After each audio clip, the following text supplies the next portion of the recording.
And let me share my screen. All right. So what we'll do this morning is just kind of get back into the gear of things. I know we've had a 2-week break between our sessions, but I'm really, really glad that we're back together. Over the last 2 weeks, you guys have really taken a look at your 2.4 content in the Develop a Plan course. If you have not read all of the posts from your colleagues, I highly, highly, highly recommend it, because you guys had some really, really great points and really great conversations going on in Teach this week. So I don't want, we won't take up a ton of time to go through each of those points that you brought up, but I do recommend that between this session and next session, you go back into our Teach group this week and check out all the great posts, because they are phenomenal, and they've got a lot of really great comments and suggestions in terms of what to do with some of the content in the 2.4 block, what's some of the stuff they can pull and use with their teachers right away. I love Glenda's. I'm gonna pick on Glenda. I love that Glenda put herself out there and told about her experience about actually implementing her module with her classroom. So if you haven't read her post, definitely see. It definitely reflects that reflective and responsive teaching that we studied in 2.4 the last 2 weeks. So what I want to do to kind of break the ice is go ahead and what I'm going to do is try and put up pairs really quickly. So we've got Lisa and Jennifer. We'll do Connie and Nina. Is Dee here? I don't think so. So we'll do Kathy and Kathy. We'll do Glenda and Greg. We'll do Marika and Judy. Is Donna here? I don't think I saw Donna. We'll do Kelsey and Dawn, since they're in the same room. We'll mix that up a little bit. We'll do Constance and Anna, and then Karen and Carol. So those will be your partners for this conversation. So what I want you to do is take a few minutes to talk with your partner in a private chat about what was the most critical, surprising, exciting, or wondering from the content that we explored over the last 2 weeks. So go ahead and do a private chat with your partner right now, and then we'll share out a one-word phrase in the chat here in about 5 minutes. So go ahead and take the time to talk to your partner, and then we'll come back. Okay, so now that we have given you some time to talk with your feedback partner, let's take a minute or two to have everyone post either a one word or a phrase in the chat to summarize what you and your partner talked about. So everyone needs to post. Kelsey, can you hear us? Yes. Okay. So I see many of you are using a lot of the terms that I saw over and over again within our Teams post this week. One of it being formative assessments. I think that's one of the critical areas that is somewhat different for teachers to think about conceptually with an LDC module, in terms of how those mini tasks are sequenced, and then how to formatively assess that along the way to make sure that students are being successful on each step of the way. I think it was Greg that posted some critical content around how the success of one mini task product creates the foundational step for successful mini tasks in the future. So again, being able to formatively assess that along the way and help that sequence ensures that students, when they get to that end product, have the ability and those skills that they needed to get to that product successfully. I think when we talk about formative assessments, I really liked a lot of people pointing out the critical content around, formative assessments are those stop, consider checkpoints, and they need to be deliberate and purposeful. So there was the soup analogy. I know Connie brought that up in terms of as you're making a soup, you need to test it out to see how it's going before you serve it. So thinking about that too is really, really important. I think another piece that I see mini tasks brought up just as should be sequential, but we also saw a lot of posts about the standalone mini tasks.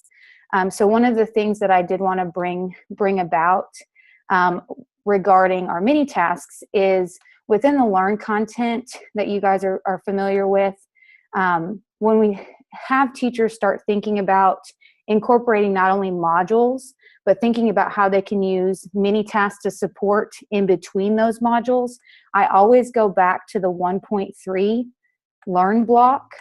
If I could click it. There we go. And the section where it's how LDC tasks fit into the curricula. This is just a really great way to show how you have this unit plan that may be, for social studies, it may be the study of World War II or something like that.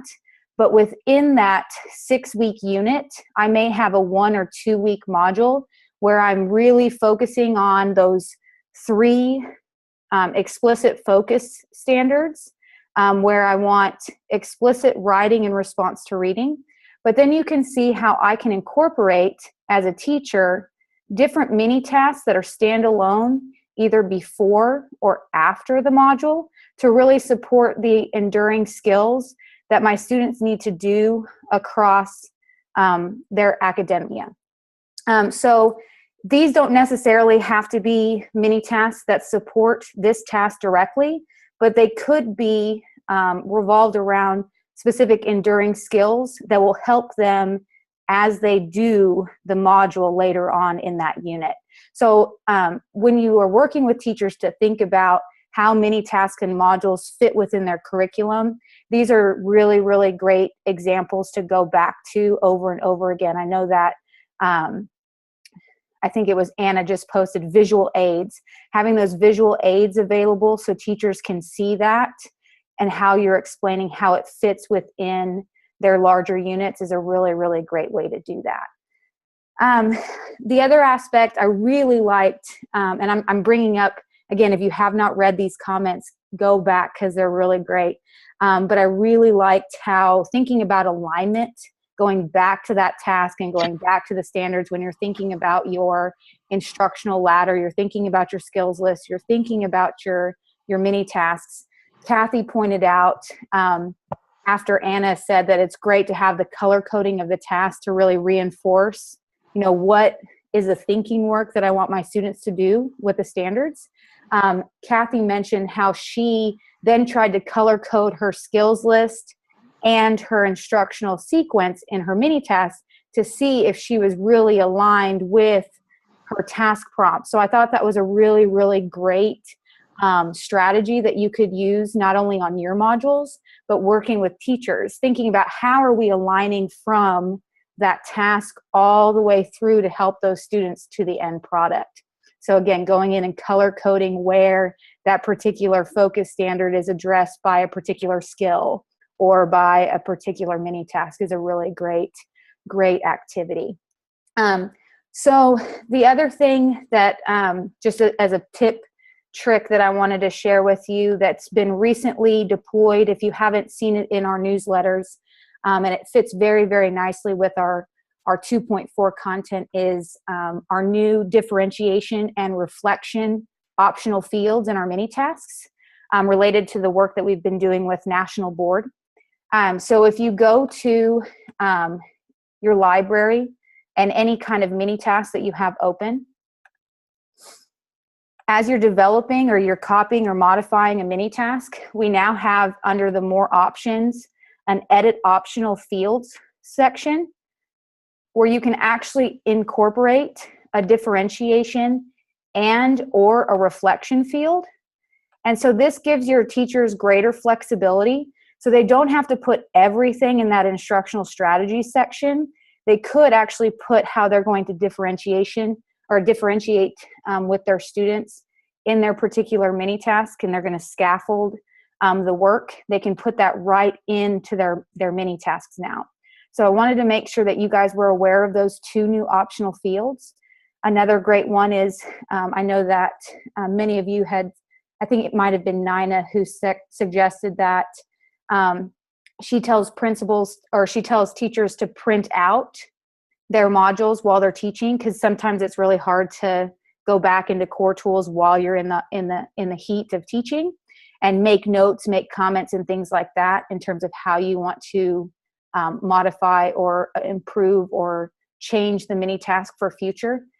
This reflection field is a really great way for teachers to be able to reflect on each individual mini task after each formative assessment has occurred. So those are two areas that I wanted to make sure that you were aware of and that you guys had access to. So we'll go back to that. So I'll give you just a few seconds if anyone has any comments or questions based on anything that anyone posted in the chat or anything that I mentioned just now. And you can unmute if you don't want to have to type it.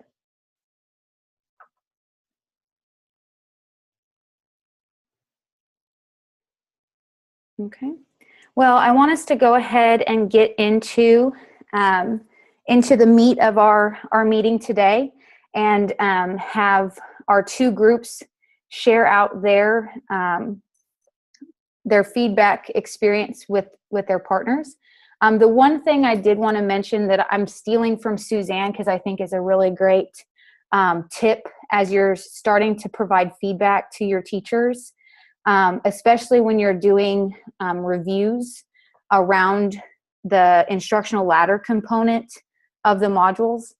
I don't know about you, but I have a really hard time when I'm doing formative reviews using the rubric on the instructional ladder, because I tend to get really bogged down about what's in the instructional strategies section, rather than really looking at what the mini task is explicitly asking the students to create and how they're being assessed. So a really great tip that Suzanne shared in our last deep dive too with other participants is just an easier way to take a quicker glance as you're going through the instructional ladder of either a teacher's or your colleague's modules. And the way to do that is always think about, again, go back to the task and make sure you understand what the focus cluster is. And then from that, what is the thinking work that you want your students to do? And then make sure that you look at the different skills. Are those skills helping with the thinking work you're asking your students to do? And then in the mini task, instead of spending so much time looking at the product, the prompt, the scoring guide, and the instructional strategies, just look at the prompt and how you're going to score that. So what are you having your students create, and how are you assessing that to ensure that the skill that you've selected that's aligned to your task is being drawn?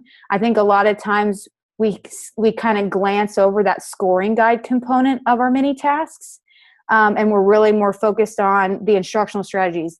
You know, what graphic organizer did they use? What strategy are they doing to enact that, instead of thinking about what is the student producing that I can then score to assess whether or not my students have mastered that enduring skill. So I've put that in here as a tip to think about how you may consider looking at either your colleagues or your teachers' instructional ladder in the future, really looking at alignment and really focusing on that formative assessment component, making sure what you're scoring is aligned back to the skill and the task that you're asking them to do. All right, so I'm going to go down. So our first pair is Kathy Sadler and Gay Ann. Is Gay Ann here? No, she's not here. Okay, so Kathy, we'll go ahead and we'll kind of modify this protocol, and you can share your experience, and then we can give you some feedback as a group. So I'm going to go ahead and stop sharing my screen, and that way it allows you to be able to share your screen.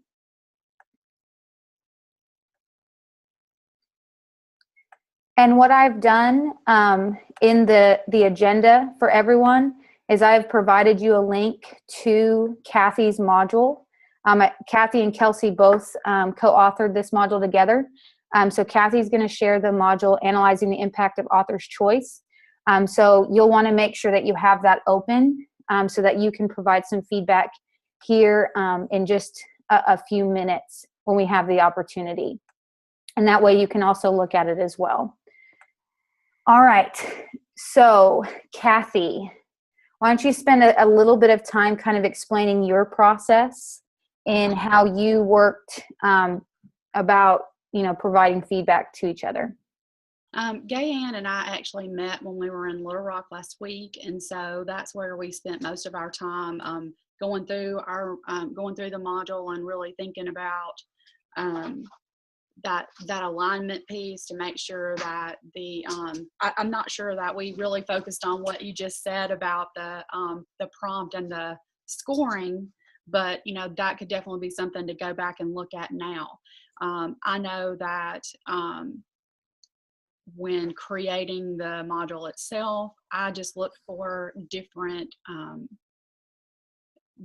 actually searched the standards for many tasks that address the standards. And then so that way I didn't have to create them all, that Kelsey and I didn't have to create everything from scratch. And so we found several when we worked on it, I guess in December, that were actually Dawn Bessie's, some of hers that she has on there. And so the timeline notes and the character study organizer, those were definitely things to kind of help when we're thinking about the focus standards of going back and finding how the author's choices impact the character development. We focused on the character themselves and then focused on those gaps in the diary entries to kind of help show the mental state of the character throughout the text. And so I know that as I was given feedback, I know that having a model to go back and show them the thinking. And so we're going to add back some information with the Telltale Heart and just show how, and I think I added that in the timeline notes maybe as just the text itself, and then trying to go through and add how we could show the progression of the character in the Telltale Heart so that the students would have that mentor text to go back to, so that they could see how we're tracing the characters, what they're saying, what they're thinking, what they're doing, and using that frame of that character study to really help show what the character is thinking, what the character is feeling, what they're doing. Unfortunately, in that one, there's not a whole lot of dialogue, or, they're both that first person point of view. And so you still just have the perspective of the one character. And so that's you don't have anybody else's thoughts or feelings or, anything else. You're only going on what is there in the text with the one character. There was something that I posted in the chat a while ago about I'm a very I have to write, and so sometimes doing things online doesn't always meet my learning style of writing things down. And so I'm going to stop sharing for just a second and then take it back, because I want to hold up this is what I had to do. And so I have the text of the module, and so I would just go through and start annotating on there. And so what I found myself doing is using that and then going back to if you'll scroll all the way to the bottom, there is a reflection of the model in the teacher resources. And I know this is probably not the right place to put it, but it was the only place I could find right now to kind of think through. And so these were some of my questions and things that I just jotted down on this document as Gayanne and I were talking about it, so that I could capture my thoughts rather than just typing everything on the module itself, just because I have to write things down. And we were using an iPad, unfortunately in the hotel bar. So, you know, it's a lot of fun going on there. I'm sure that's really great to talk about, but it was after 5. So, you know, so just going back, that's what I found that I had to go back and do, and really start thinking about adding the model in all of the mini tasks, making sure that we had that evidence to show the thinking of one character and how they could start to see it in the other. And so I think that I need to go back and add like numbering the diary entries to help the students kind of progress through it, so they could start tracking it rather than just not having any sequential way of processing that information. And the other thing is that we had added a mini task after we experienced Colleen Beers and Rob Propst when they were, or Bob Propst when they were in Conway a couple of weeks ago. They did a poster activity with us, and so they put text in the middle of a poster, and then you didn't talk, you just kind of rotated around and talked about it. And so that was one that we added in there, but we hadn't really fleshed it out. So right now it's deleted. That was one of the feedback, is, you know, it's kind of not there. So you're right, it wasn't there. So we just deleted that one. And then just like I said, just going through, and especially in the transition to writing, I know that, you know, having some text dependent questions to get students to really go back into the text so they can trace that development, so they can see how the character and use that evidence from the text. I know that in the instructions it talks about selecting 3 text-based questions, and so in my notes I just jotted down some that could help go to the standards and, you know, things like that. So that is some of the process side that I know that's helping me. And like I said, having someone to bounce ideas off of that is just separate from it, because it's like Kelsey and I, when we planned it, we kind of know what we want to do, but then, you know, having someone else who's not in that conversation with us kind of giving feedback kind of helps you clarify what you meant when you said whatever it was. Yeah, sounds good. All right. Well, just a few key nuggets that I'm pulling out just for everyone. It is where you talked about at the very beginning, and I know that it was mentioned several times in the chat, was a lot of teachers get overwhelmed when it comes to developing the instructional sequence of their module, because it does seem, if I've got 10 skills and now I need to have explicit instruction for each of those 10, you know, where to start. You brought up, Kathy, that you don't have to start from scratch. You know, we're now at a place, I know many of you were with LDC from the start, where there wasn't a large bank, and so a lot of this stuff had to be created from scratch. But now, always going back to that LDC library, and you being able to even search by standards now is really, really powerful to see what pulls up, where you can already take, modify, and adjust instead of having to start from scratch, is really, really powerful for your teachers. Knowing that they have those resources available, and that it's not so much cognitive load up front, where they can really look to see those examples and then see how they can tweak and modify. I think it brings up another point about, you know, if this is their very first module, there's not going to be a lot of revising, refining, and reflecting as they're teaching that, in terms of constantly changing their mini tasks and adding more mini tasks in their first module. You know, teaching that module, seeing how it goes, and then, you know, the reflective and the responsive practice happens in your next assignment. Thinking about that, your first module versus your second or third, and then thinking about where to start from scratch. So I do want to give everyone an opportunity, Kathy, to provide you and Kelsey some additional feedback. So what I want everyone to do now is go back and read, go ahead and read the task and look at the standards. And then what I want you to do after that is scroll down to, and Kathy, if you don't mind sharing your screen while you do that again, since you have that module pulled up. So she's going to show her task and her focus standards.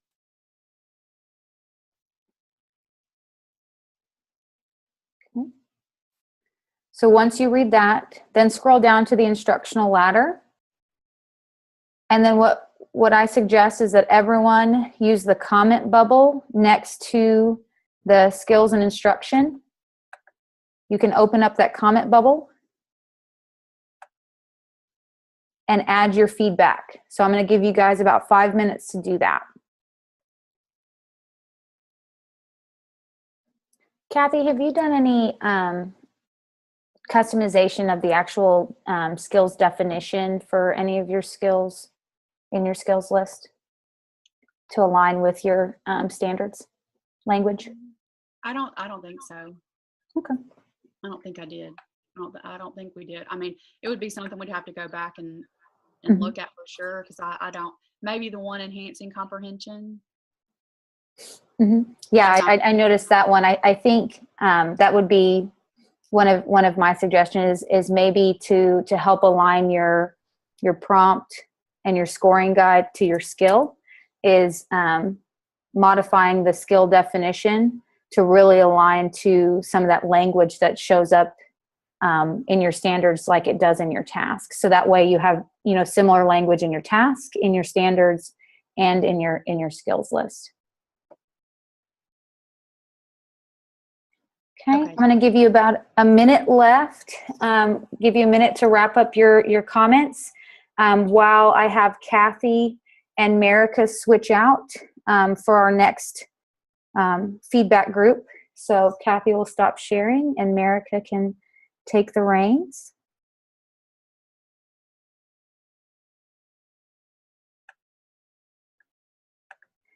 And Kathy, while she's getting everything set up, how did you feel, throughout this process? Well, I mean, since I've tried to get someone to teach the module, and she said, oh, if you had come last semester, I definitely could fit it in, but this semester, I'm just not sure. And so without having that, knowing that I'm going to have someone teach it within the next couple of weeks, it's kind of hard to see and connect it to kids and see how they would react and, things like that. So that's the only struggle, is that since I don't have an audience right now, that's the hardest part.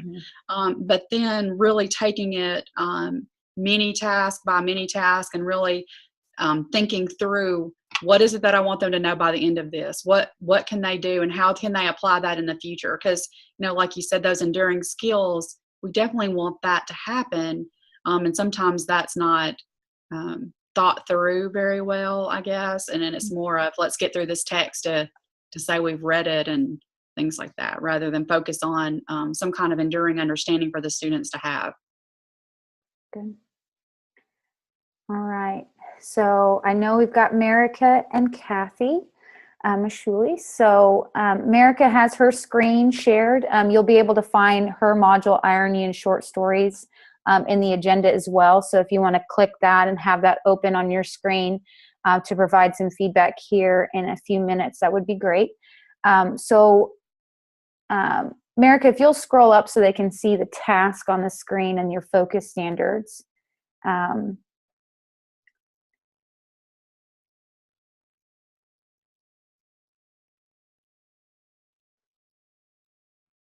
There you go. So I'll start with you, Marika, and ask you and Kathy to kind of explain how you went about providing feedback to each other on your modules. Well, we worked together also at the last unit meeting. Kathy was in the process of beginning her module, and I was kind of later in the process. I've been working on this module for a while, and so we gave a lot of verbal feedback, but didn't capture so much of that in the comment boxes. And we started with the skills list feedback protocol that you provided, and looking at the task and analyzing whether that task included the language of the standards. And I have that document. Can you see that? Oh, you got to share your screen. Or Okay. you may have to reshare your screen if you chose Google Chrome, or if you chose the particular piece. You may want to share your desktop this time around. Okay. Now, share screen, desktop. Okay, how about now? Yeah, we can see Okay. it. There you go. And so I just typed the standards at the bottom and highlighted the colors. And so in reading the task, it seemed like a lot of the language from the standards was embedded in the task. I had revised to add the differences in points of view from the standard 8.6. That was something new. I'm still toying with the wording. It seems like a lot of words to say what I'm trying to say, but it might also provide support for students as they're thinking about what do I really focus on in all of this. And then, boy, there are a lot of boxes on here. Okay, can you see the module again? Mm-hmm. Okay, so that was the task, and that part didn't seem too hard. The task and the standards seem to fit well together. And then I've been working on the skills list, which has been something that's been more challenging for me. My initial skills list I have here. And basically, I was using the red and the black words that came in the template, and then just editing the mini tasks themselves. And the feedback I got was here, basically that the skills really didn't show what was happening in the instruction. They were just kind of the generic template pieces. And like there was a text selection. Well, I gave the kids the 3 texts, so they really didn't have to select the text. What I really wanted them to do was to identify, is something ironic or is it not? And so in rewriting my module, I updated these to be more specific. The first one, just building on prior knowledge, I added of irony, but then made it more clear what I wanted kids to actually turn in terms of the skill. So prior knowledge, activation, quick write. I wanted them to be able to define irony in their own words. And then I wanted them to summarize the task requirements.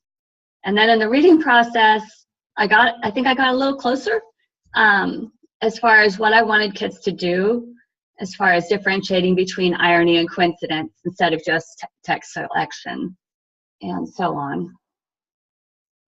And I'll just kind of scroll through slowly, maybe. And while you're doing that, I'll ask Kathy. So while you were providing feedback to American as you were looking at her module, what did you notice about her module? I'm thinking about how we did the tuning protocol with the warm and cool feedback. Starting out with, what were some of the things that you saw that were really, really strong with America's skills list and instructional ladder? And then what cool feedback did you provide her while you guys were together? Well, poor America, she probably drew the booby prize for partners. So anyway, when we were going through it, I wanted to tell you one of the things that I really liked. I'll answer your first question in a minute, but what's on my mind? I had the instruction, you had the tuning protocol, and then you have the instructional sequence protocol and skills list protocol. And so it was like, oh my gosh, I've got all these protocols. And so the one that I found most helpful to me was when you did the basics, that little 5-minute check. To me, that one would, if I were coaching with a teacher, I think this one would be the one that I would encourage her to use or use with her, because to me, that one is the one that just really spells it out. It makes it real simple, real plain. Are your skills? Can you do this? Can you touch these words in it? And to me, it was just really, it made going through and checking a lot easier for me. Okay. For America, for her module, of course, me not being the secondary person, that's not my background. I have to work in it, but it's not my background. So sometimes it's a little difficult for me to give feedback, really strong feedback, because that's not my wheelhouse. But the thing that I noticed was with using the color coding and making sure that everything is really solidly aligned, and within her module it is.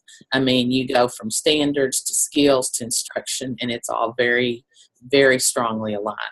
And that was the strength I saw in that.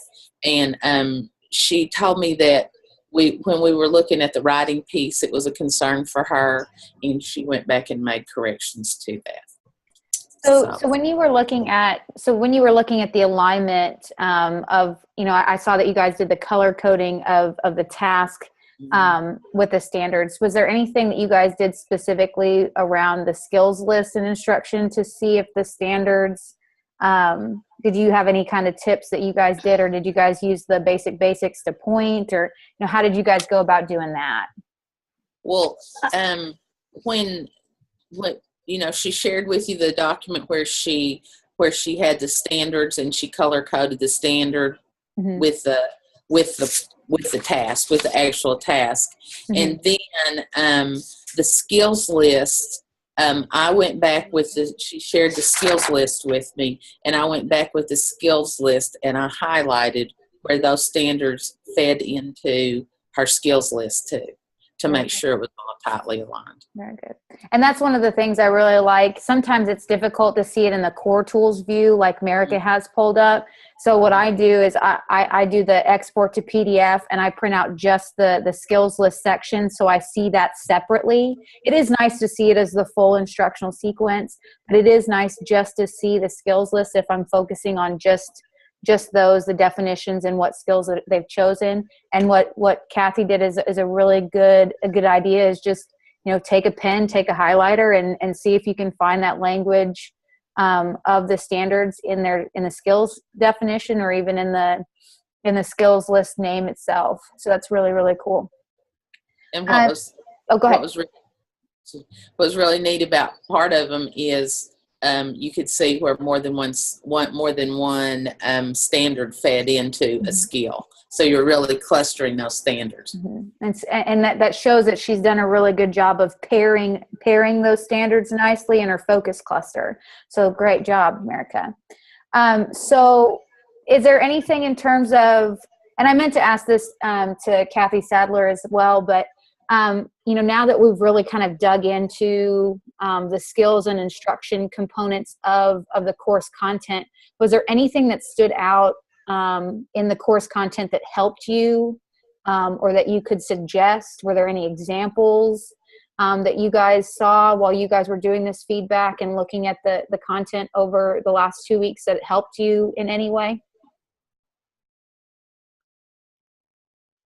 Well, I think just highlighting the standards throughout. I'm still working on the writing section. The reading section was pretty easy to go through, but the writing section I'm still struggling with. So if anyone has feedback on the writing section and how to more tightly align those skills, and I don't know, it just seems like the standard ones are the ones that make sense to me. And so maybe there is no tweaking, but I think perhaps I could get tighter in terms of the writing section. And I don't actually recall right off the top of my head which part of the course was the most helpful, because it's been quite a while since I completed that work. So I'm not prepared to answer that at this point. Well, I just wonder if because I'm thinking about the writing part as well, America, and really making that where it's not just um, the language that's in the default skills and things like that. And so I just wonder how to closely align what they've done in the reading to what component in the writing. So that really targeting, like in mine, for example, like having the body paragraphs or something like that, and really having them go back to their evidence from whatever writing they've done, or the reading they've done. Like in mine, it would be the timeline notes or the character development study, and using that to kind of help provide that evidence. I mean, because they've done it, but I just wonder if that will help them be able to connect the reading and the writing together. So that's something I'm thinking about right now. So another thing, go ahead. No, you go ahead, Kathy. No, the only thing I was going to say, because America shared that with me about the writing process, about how to make it a little more tightly aligned. Since those are anchor standards that really just deal with the writing process in that template, I think that I would think anyone's going to have to, and she had started this, you're going to have some of those really grade level specific standards added in to pull it a little tighter. Mm-hmm. Because, I could say that I'm looking at a document to my side here. No. I could say that, like, my introductory paragraph, that skill is aligned, but I guess to pull the alignment tighter, I'm going to have some grade level, because I'd have to do this assuming that my content is in place. So I think with those grade level specific standards, that will help tighten that piece. And I think, and that kind of brings to my pondering, and not a yes or no, but just a wondering that I'm asking all of you. But I know that many of us have chosen, either the W1 or 2 standard, which is, either write information, informative or explanatory text, or write argumentative text. Thinking about, what are some of the underlying sub standards, the A, B, C, D, and using some of the language from those within, like you mentioned, Kathy, around the specific grade level expectations at that level, in terms of what does that mean when we're talking about, writing argumentative pieces for 11th and 12th graders versus 5th and 6th graders. So that's a really great point to bring up. Okay, so what I want to do is I want to give you guys about 5 minutes to look over Merica's skills list and mini tasks, and provide her some feedback in the comment bubble next to her skills and instruction. So I'll give you guys a few minutes to do that, and then we will wrap up for the day. So while people are wrapping up their comments, Kathy, what was it like when Merica was providing you feedback? It was extremely helpful, because my module that I'm working on, it's one I've worked on for quite a while. And so I've looked at it, and to have somebody else put their eyes on it and give me some feedback was extremely helpful, and helped me get some things straightened out, and some more things to think about. So before we go into our next steps for next week, what I would like for the group to do, that were the participants listening in on these two groups' feedback experience, what are your takeaways, or what did you learn during this session today? What was it like to participate and listen to their experiences? So enter that reflection into the chat. All right, so for this next week, we will be meeting. We've got 2 sessions left. So this was our week 3 session. So we've got 2 sessions left. We'll meet next Monday and the following Monday after that. You'll see in the Teaching Channel Teams group that next week, the block focus is going to be on 2.4, 2.6, and 2.7. I've intentionally put 2.4 on there again because that block is particularly dense with a lot of really great information. So as I mentioned at the beginning, please check out what everyone has posted in last week's chat if you have not had a chance to do so yet.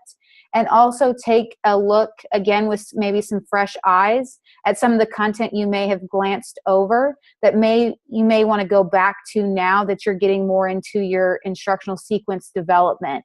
The next piece I would suggest is to take a look at 2.6, the pitfalls. We use the pitfalls in week 2 around just the skills only pitfalls. So I suggest looking at the pitfalls section again for the full instructional sequence. And then looking at 2.7, just around the skills list indicators of the curriculum alignment rubric. So don't look at the full peer review rubric that you've been using. Just focus on that skills list indicator. So when I go to my library and I go into a module, when I go into, I got to move some things around so I can show you. When I go to show the rubric, under the instructional ladder, just focus on the what skills indicators for work in progress, good to go, and exemplary when you're looking at 2.7 this time. And then next time we'll look at the full rubric.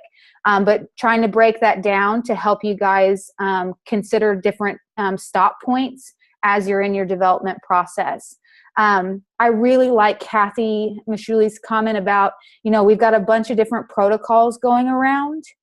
But what I really like about her comment is that she found a protocol that seemed to fit her needs at that moment. And that's what this is all about.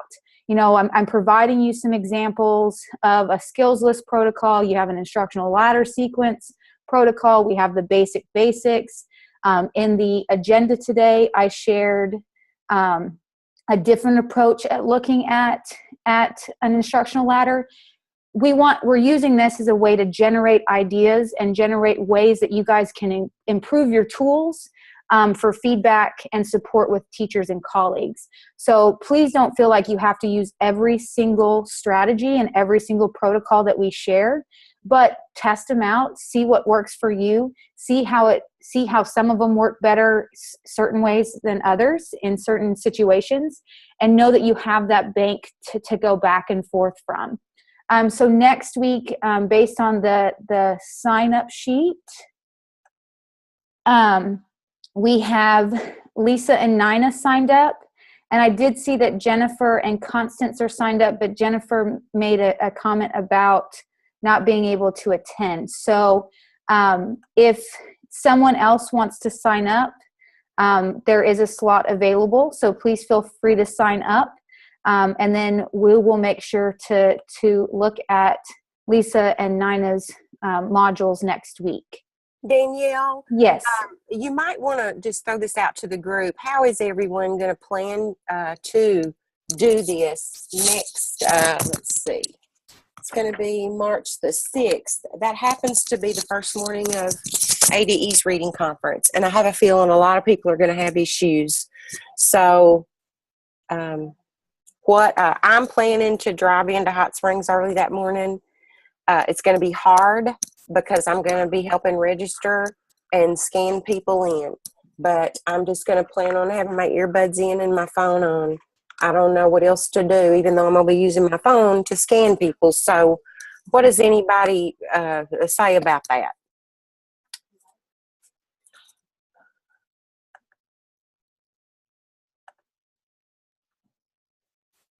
I know I will be at the conference as well. I will be at the conference as well also. I mean, I let Danielle know, we've had these dates on the calendar for a long time, and the conference wasn't scheduled until we already had these dates. I don't know what to say about it or do about it. I hate to ask Danielle to cancel that day and reschedule it another day. Well, I mean, if there's going to be a large majority of people out and it's going to be inconvenient, we can modify the schedule. I can make where our next meeting is the 13th, and then the following week is our last session. I just need to change the calendar invites, and if that's okay with everyone, we can do that. I just need to, I can do that. The following, on the 20th, I think most of the specialists will be on spring break. Okay. Is there a different time next week that we could meet? I will make it work at any time. How does everybody feel about the evening? Danielle, we have a Battle of Books going on at our co-op coming up on the 13th, so I wasn't going to be able to attend that all day, and then spring break, and then I have something on the 27th, so I'm really out of Mondays. So Connie, if you will do kind of a poll and figure out when the best I know we probably won't be able to hit where every single person will be able to attend, but if you can send out a poll or something like that to figure out if we go ahead and keep it on Monday, and then whoever is not attending can watch the recording, or if more people can attend at a different time or a different morning next week, we can try and move some things around. So if you can coordinate that, just let me know, and we can get the communication out. If not, we can host it on Monday morning, and we'll see everyone that can attend. We'll go ahead and run that session. Danielle, do you have any time on March the 8th? Hold on just a second. I'm gonna schedule. I can make time, yes. Can we just go ahead and set it then, and whoever can attend? Okay. Do we want to host it at 8:30 in the morning? Yes. Okay. All right. So what I will do is I will move the Monday morning session for the 6th to the 8th. So Thank you so much. We will not meet on Monday morning. We will meet on Wednesday morning. So that works great. Thank you, Danielle. We appreciate that. Oh, no Thank problem. you very much. All right. Well, please let me know if you guys have any questions. Again, please don't forget to post in the discussion board based on the segments that we have identified. And we look forward to hearing from Lisa and Nina, and possibly Jennifer and Constance, if they're able to attend. So we're really excited. Again, there's one more spot if someone wants to sign up to get some feedback from the group. All right. Well, hope you guys have a good week and have a good conference, and I'll see you next Wednesday. Thank you. All right. Bye.